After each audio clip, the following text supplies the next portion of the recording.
की महफिल जो भी सजा रहे कि गौसुल वरा की महफिल जो भी सजा रहे सोया हुआ मुक़द्दर अपना जगा रहे। অর্থটা বুঝে না, অনেকেই বলবে হুজুরে কি গাইলো অর্থ বললো না, বুঝলাম না। এই জন্য আমাকে বলছে গাওয়ার পর অর্থটা সুন্দর করে বুঝাই দিতে। বলতেছে গৌসুল ওয়ারা কি মাহফিল, সমস্ত জগতের যিনি গৌস বড় পীর আব্দুল কাদের জিলানী, ওনার মাহফিল যে ব্যক্তি আয়োজন করবে সে কি করতেছে, সে মূলত সুয়া হুয়া মুকদ্দার আপনা জাগা রাহা है, সে যেন তার ঘুমন্ত তকদিরকে জাগিয়ে তুলছে। বলি সুবহানাল্লাহ। তা আমাদের ঘুমন্ত তাকদীরকে জাগাতে হলে গৌসে পাকের মাহফিল সাজাতে হবে, ঠিক না ঠিক?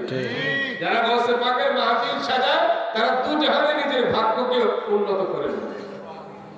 তারপরে বলতেছেন বাগদাদ ওয়ালে আকা কি দেখিয়ে কারামত, বাগদাদ ওয়ালে আকা কি দেখিয়ে কারামত। अरे बेटी को एक नजर में, बेटी को एक नजर में बेटा बना रहे हैं, सोया हुआ मुक़द्दर अपना जगा रहे।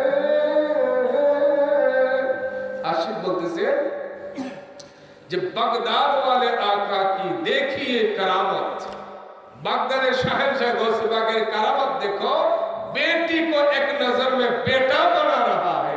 তিনি যে সন্তানটা কন্যা হয়ে জন্মগ্রহণ করেছে গৌস পাক নজর দিয়ে ওই কন্যাকে পুত্র বানিয়ে দিয়েছে। বানানো সম্ভব? সম্ভব। ছেলেকে মেয়ে, মেয়েকে ছেলে বানানো যায়? হ্যাঁ হ্যাঁ, আল্লাহ চাইলে সবই পারে। ইন্ডিয়া পারে, ইন্ডিয়া পারে। আমাদের দেশের অনেক যুবকরা ইন্ডিয়া গিয়ে গিয়ে এখন কেউ ছেলে হইতেছে কেউ মেয়ে হইতেছে। জানেননি এই খবর? শহরে এই খবর বেশি জানে মানুষ, জানেননি? যুবক ভাইরা তো জানার কথা। এটাকে কি বলে? হিজরা না, আরেকটা কি জানি আছে, এটাকে কি বলে? যাই হোক, এগুলো আমাদের ভাষা না বলা সম্ভব না। মানে গিয়ে গিয়ে যার মন চায় সে কি হয়ে যায়, ছেলে হয়ে যায়, কেউ মেয়ে হয়ে যায়, ইচ্ছা করে। তো এই জমানায় যদি অপারেশনের মাধ্যমে, চিকিৎসার মাধ্যমে যদি ছেলে থেকে মেয়ে হতে পারে, তাহলে গৌসে পাক বেলায়েতের নজর দিলে মেয়েকে ছেলে বানাতে পারে, ঠিক না বেঠিক? আমার ছেলে গৌসে পাকের কারামত ছিল, সেই গৌস পাকের কারামত আজ বিজ্ঞান সত্য প্রমাণ করে দিয়েছে। বিজ্ঞান সত্য প্রমাণ করে দিয়েছে এটা সম্ভব, এখানে অসম্ভবতার কিছু নেই। সামনে না জানি আরো কিছু প্রমাণ, ঠিক না বেঠিক? এরকম অনেক প্রমাণ বিজ্ঞান দেবে, যেগুলো আমাদের নবীর মাধ্যমে মুজিজা হিসেবে প্রকাশ হয়েছে, আউলিয়া কেরামের মাধ্যমে কারামত হিসেবে প্রকাশ হয়েছে।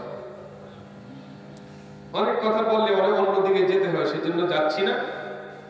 এরপরে গজলের আরো অনেক অংশ আছে, সেদিকে আমার যাওয়ার সময় নেই। আমি শুধু এতটুকু বলে দিচ্ছি, হুজুর গৌসে পাক আব্দুল কাদের জিলানী উনি নবীজির বংশধর। কার বংশধর? নবীর বংশধর। একদিকে হাসানি আর একদিকে হুসাইনি, বাবা হাসানি মা হুসাইনি, দুই দিক থেকে তিনি নবীজির বংশধর। সুবহানাল্লাহ। হযরত গৌসে পাক আব্দুল কাদের জিলানী রাদিয়াল্লাহু তাআলা সম্পর্কে নবীজি আগেই বলে দিয়ে গিয়েছিলেন। একদিন নবীজি সাল্লাল্লাহু আলাইহি ওয়াসাল্লাম হযরত ফাতেমাতুজ জাহরার ঘরে গেলেন।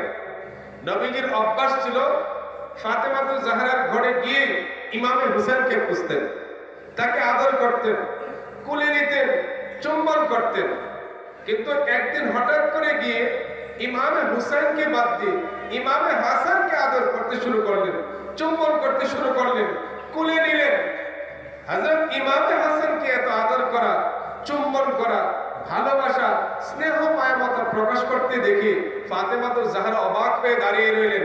কি হয়ে গেল আজকে নবীজির যে প্রতিদিন তিনি ইমামে হুসেনকে খোঁজেন, ইমামে হুসেনকে আদর করেন, ইমামে হুসেনকে চুম্বন করেন, আজ ইমামে হাসানকে চুম্বন করা শুরু করলেন, তাকে এত আদর সোহাগ কেন করতেছেন? ফাতেমা তো জোহরা এই দৃশ্য দেখে যখন অবাক হয়ে তাকিয়ে রইলেন, নবীজি জিজ্ঞেস করলেন, ফাতেমা তুমি আশ্চর্যান্বিত হচ্ছ যে আমি কেন হাসানকে এত বেশি আদর করছি? তো শোনো, কিছুক্ষণ আগে ফেরেশতা জিবরাইল আগমন করেছে, আগমন করে বলেছে, ইয়া রাসূলুল্লাহ, ইয়া হাবিবাল্লাহ, আপনার নাতি ইমামে হাসান এর বংশ থেকে এমন একজন ওলি আসবে যার ক্ষমতা, যার পর, যার বেলায়াতের ক্ষমতা সমস্ত ওলিদের উপরে হবে। বলি সুবহানাল্লাহ। নবীজি বললেন যে সমস্ত নবীদের উপর আমার যে মর্যাদা, সমস্ত ওলিদের উপর আমার এই ইমামে হাসানের বংশে একজন ওলি আসবে, তার মর্যাদা হবে। সুবহানাল্লাহ।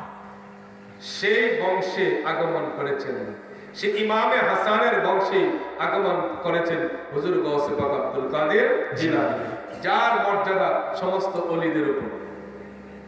হুজুর গৌসে পাক বলেছেন, কাদামি হাদিহি আলা রাকাবাতি কুল্লি ওয়ালিল্লাহ, আমার এই কদম আল্লাহর সমস্ত ওলিদের গর্দানের উপর। বলি সুবহানাল্লাহ। যখন সেই ঘোষণা দিয়েছেন গৌসে পাক, তখন ওনার সামনে যিনি বসা ছিলেন মজলিসে, তিনি গর্দান ঝুঁকিয়ে দিয়ে তারপর বলতেছেন যে হুজুর গোসাইন সাহেব আকবর গৌসে পাক, আপনার এই কদম আমি সবার আগে কাঁধে নিয়ে গ্রহণ করে নিয়েছি। তখন গৌসে পাক বললেন, না না না, তুমি নাওনি, বরং সেই সঞ্জারের জমিনে মঈনুদ্দিন চিশতি আগে গ্রহণ করে নিয়েছে। সুবহানাল্লাহ। মঈনুদ্দিন চিশতি কিভাবে? যে আমি যখন এই ঘোষণা দিয়েছি তখন মঈনুদ্দিন চিশতি আগে তার গর্দান ঝুঁকিয়ে দিয়েছে এবং বলেছে যে আপনার কদম শুধু আমার গর্দানের উপর নয়, বাল আলা রাসি ওয়া আলা আইনাইয়া, আপনার বেলায়েতের কদম আমার মাথায় এবং আমার চোখের উপর নিয়ে নিল। সুবহানাল্লাহ। রাজা মঈনুদ্দিন চিশতি, চিশতিয়া তরিকার ফয়েজ বরকত গৌসে পাক থেকে এসেছে। খাজা মঈনুদ্দিন চিশতিও নবীজির বংশধর, উনি হচ্ছেন হুসাইনি সৈয়দ এবং গৌসে পাকের ভাগিনা। গৌসে পাকের ভাগিনা হচ্ছে খাজা মঈনুদ্দিন চিশতি রাহমাতুল্লাহ তাআলা। তো হুজুর গৌসে পাক আব্দুল কাদের জিলানী রাদিয়াল্লাহু তাআলা আনহু যখন ঘোষণা দিলেন আমার এই কদম সমস্ত ওলিদের গর্দানের উপর, তখন খাজা মঈনুদ্দিন চিশতি সঞ্জারের জঙ্গলে অবস্থান করতেছিলেন। ওখান থেকে তিনি কিভাবে জানলেন? কিভাবে জানলেন? গৌসে পাক যখন লেখাপড়া শেষ করলেন বাগদাদে, তিনি ওয়াজ পড়তেন না। আমরা তো একটু এদিক সেদিক হইলে শিশু বক্তা হয়ে যায়, ঠিক না বেঠিক? ঠিক। মাঠে ময়দানে নেমে যায়। আবার কেউ 26 ইঞ্চি বক্তা আছে না? 32 ইঞ্চি 32 ইঞ্চি বক্তা আছে, এরকম বিভিন্ন বক্তা টক্তা আছে। কিন্তু গৌসে পাক বক্তা হননি। গৌসে পাক পড়ালেখা করেছেন কিন্তু বক্তা হননি। কেন? ওনার বাড়ি ছিল জিলান, ইরানের ভাষা ছিল ফার্সি, আর তিনি থাকেন বাগদাদে। এখানকার ভাষা হলো বিশুদ্ধ আরবি, বিশুদ্ধ আরবি। একদিন রাত্রে নবীজি স্বপ্নে এসে বললেন, আব্দুল কাদের বেটা, তুমি মানুষের সামনে ওয়াজ করছো না কেন? বলে, ইয়া রাসূলুল্লাহ, আমার ভাষা ফার্সি আর এখানকার মানুষের ভাষা বিশুদ্ধ আরবি, আমি ওয়াজ করবো কেমনে? কেউ তো আমার ভাষা বুঝবে না, আমিও তো তাদের ভাষা। তখন নবীজি বললেন, বেটা হা করো। গৌস পাক হা করলেন। 7 বার নবীজি থুতু মুবারক দিলেন। সুবহানাল্লাহ। জুড়ে বলি সুবহানাল্লাহ। 7 বার থুতু মুবারক দিয়ে দিলেন। কিছুক্ষণ পরে মওলা আলী দৃষ্টিগোচর হলো। মওলা আলী বললেন, বেটা হা করো। তিনি 6 বার দিলেন। সুবহানাল্লাহ। কয়বার দিলেন? 6 বার। মওলা আলীকে জিজ্ঞাসা করলো, হুজুর নবীজি 7 বার দিয়েছে, আপনি 6 বার দিলেন কেন? বলে, 7 বার দিলে তো নবীজি সমান হয়ে যায়, এজন্য 6 বার দিছি। সুবহানাল্লাহ। তো মওলা আলী যখন নবীর সমান না, তো আজকের মোল্লা নবীর সমান কেমন হবে? ঠিক। যারা বলে নবী আমাদের মতো তোমাদের মতো মানুষ, তাদের তো গিলু থাকা উচিত। এরকম একদল আছে না নাই? আছে। আছে না নাই? আছে। নবী আঙ্গুল দিয়ে ইশারা দিয়ে আসমানের চাঁদ দুটি হয়। জি। নবীজির মর্যাদা ঠিক। 1 কোটি আল্লাহ যদি একদম ইশারা দেয় চাঁদ টুকরা হবে না। চাঁদ কতটুক দূরে? এই পৃথিবী থেকে 2,54,000 মাইল দূরে। কত লক্ষ? 54,000। আর সূর্য 9,30,00,000 মাইল দূরে। নবীজি ইশারা দিয়েছে সূর্য উঠে আসছে। নবীজি ইশারা দিয়েছে সূর্য উঠে আসছে। নবীর আঙ্গুলের সমানতা কারো ক্ষমতা নেই নাই। তো আঙ্গুলের সমানও যে হইতে পারে না, আঙ্গুল তো বহুত পড়ে। প্রস্রাবের দিকে আসে। হুজুরে যদি এক জায়গায় প্রস্রাব করে 3 দিন একটা না প্রস্রাব করলে গলা গাছ মরে সাপ। ঠিক না ঠিক? ঠিক। হ্যাঁ ঠিক। পানি পরে তাহলে গলা গাছ মরবো, যে প্রস্রাব করবে মারা যাবে। কচু গাছ যদি থাকে রাস্তার কিনারে 3 দিন একটা না প্রস্রাব করলে কচু গাছ মারা যাবে। ঠিক না ঠিক? আরে বাদ দেন, তাল গাছের গোড়ায় প্রস্রাব করতে থাকেন কয়েক দিন একটা, দেখো তাল গাছেও কি জিম দ্বারা শুরু করো। তো প্রস্রাবের পাওয়ার আছে। ঠিক না ঠিক? আছে। হুজুরের পাওয়ার কি ধ্বংস করে দেয়। আর আমার দয়াল নবী প্রস্রাব করলে কি হয়? মুক্তি দিয়ে দেয়। কি দিয়ে দেয়? মুক্তি। নবীজি প্রস্রাব করে পাত্রের মধ্যে রেখে দিয়েছে। নামাজ পড়তে মসজিদে চলে গেছে। ফজর নামাজ পড়ে এসে দেখুন আর ঘর পরিষ্কার করতেছে কে? হযরতে উম্মে আয়মান। মাশাআল্লাহ, নাম মনে রাখছে বাবা। হযরত উম্মে আয়মান ঘর পরিষ্কার করতেছে। করতে করতে নাকের মধ্যে একটা সেন্ট আসলো, ঘ্রাণ, সুঘ্রাণ। ঘ্রাণটা তাকে পাগল পারা করে ফেললো। ওই ঘ্রাণ খুঁজতে খুঁজতে খুঁজতে খুঁজতে ওই পাত্রের কাছে চলে গেছে। উঠায় নাকের কাছে নিয়ে দেখে এখান থেকেই ঘ্রাণ আসতেছে। যখন ঘ্রাণ এত চমৎকার, টেস্টটা একটু দেখা লাগে না? জিহ্বাটা লাগে, টেস্টটাও দেখে চমৎকার। এখন ঘ্রাণ আর টেস্ট যখন এত চমৎকার, কাউরে কি ডাকবে ভাগ দেওয়ার জন্য? হ্যাঁ, কাউকে ডাকবে? সাথে সাথে তিনি পান করে ফেলছে। কিছুক্ষণ পরে নবীজি আগমন করেছে। নবীজি এসে বললেন, উম্মে আয়মান এখানে একটা পাত্র ছিল, এর মধ্যে প্রস্রাব ছিল, এটা কি করছে? বলে, হ্যাঁ হুজুর, আমাদের খেয়ে ফেলছে। সুবহানাল্লাহ। কি করেছে? খেয়ে ফেলেছে। সত্যি বলে? নবীজি তো বলে নাই তুমি তো হারাম খাইছো, তুমি তো ভালো কাজ করো না, তুমি তো একটা নাপাক জিনিস খেয়েছো। তুমি এটা বলে না। কি বলছে? তোমার জন্য শুভ সংবাদ, যার পেটে প্রস্রাব গিয়েছে এই পেটে কোনোদিন অসুস্থ হবে না এবং জাহান্নামের আগুনেও জ্বলবে না। সুবহানাল্লাহ। জাহান্নামের আগুনেও জ্বলবে না। নবীজির প্রস্রাব যে পান করে ফেলেছে তাকে জাহান্নামের আগুন স্পর্শ করবে না। কোটি হুজুরের প্রস্রাব যদি পান করে গ্যারান্টি আছে?